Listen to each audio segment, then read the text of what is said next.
We have contact with aliens not originating from some foreign country, but from some other solar system. And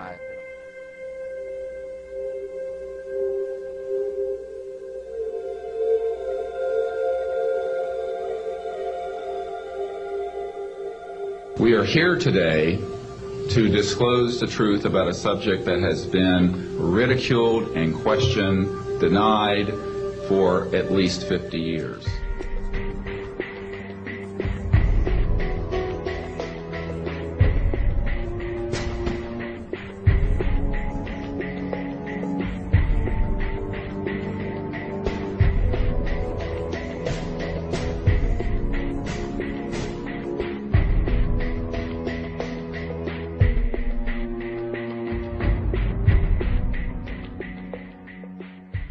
We're dealing with the biggest story of the millennium. Visits to planet Earth by alien spacecraft, successful cover-up of the best data, bodies and wreckage, for 58 years. Walks on the Moon says aliens exist and that the government has been covering up incidents of contact for years now. Dr. Edgar Mitchell says aliens have visited our planet, and he believes the government covered up the discovery of an alien spacecraft in 1947, as well as 4 alien bodies that were found in the desert. The reason for the denial was, number one, they didn't know if these were hostile and could we protect ourselves from them. Didn't want the Soviets to know, so they devised to lie about it and cover it up. We are being visited by our cosmic neighbors, stopping by to check us out. If you consider that the universe is full of life, we are just another race of beings, nothing special.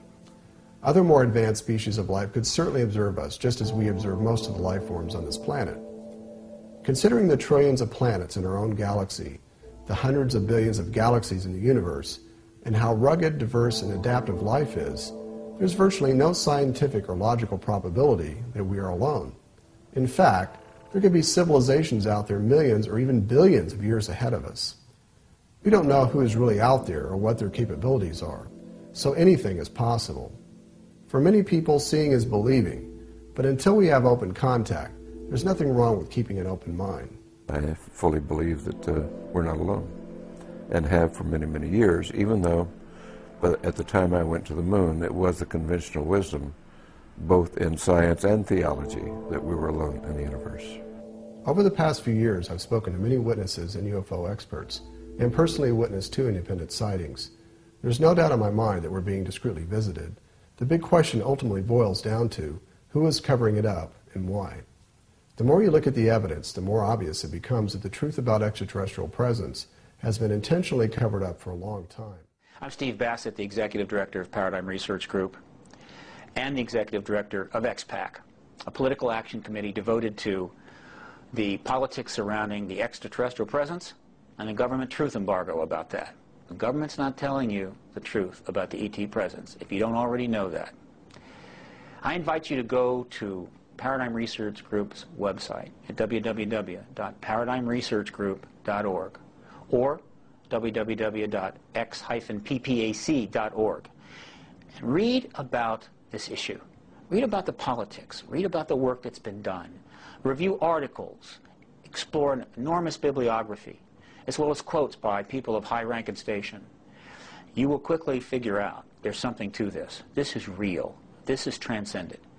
And with your help, we can bring about the disclosure event where the United States government finally admits to this ET presence and lets us all in on what's easily the most extraordinary transition in event in human history. We need to do this now because the world's not getting a nicer place to live. Things are not getting better, they're getting worse.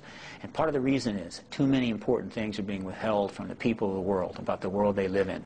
So they can make decisions about their nation, about their religion, about their actions. What do they want to do with their lives? Do they want to hate? Do they want to kill? Or do they want to take this planet forward, solve the environment, and maybe even enter a galactic community? Think about this. You could be part of the most profound and extraordinary moment in history. But first you got to get informed. Thanks. The United States government, the leader of the free world, is totally controlled by a wealthy oligarchy. A small handful of people that are just super rich. Most of them are not even in government, but they tell the government what to do. These are the people who are behind the UFO secrecy. They don't care if you know there's ETs out there. But if you know there's ETs out there, then you will know that there is alternative technology.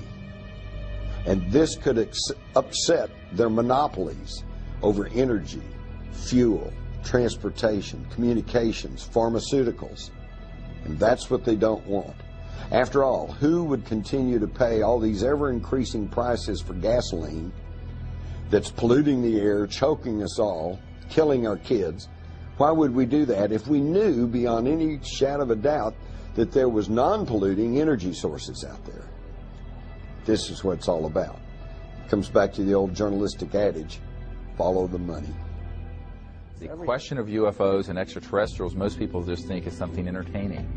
In reality, it's something that is central to how we're going to be able to go forward as a civilization, because that issue involves sciences, technologies, energy and propulsion systems that could give us a whole new civilization. It's terribly important the whole thing come apart. Mankind was developed as a species, as a spiritual being, and I think we've gotten so far away from who we really are that it's very hard for us to go back there and digest that maybe we have cosmic brothers and sisters. We fight among ourselves for diversity. I mean, if anybody walks in here and it looks totally different, we fight among ourselves. And I'm thinking, oh my God, what are the ETs that are involved thinking about the way we handle ourselves with people that are so different from us? They're probably scared to death to appear because of what we might do to them. We have not handled diversity very well. I believe our destiny is in the stars. That's a hope that I have, that generations yet to come will travel out there and will become a part of that community. That's a dream that I won't live to see, but it's a dream I hold dear, that we'll make it, that we will survive as a species, because I think we've got some, I jokingly say we have some good friends in high places.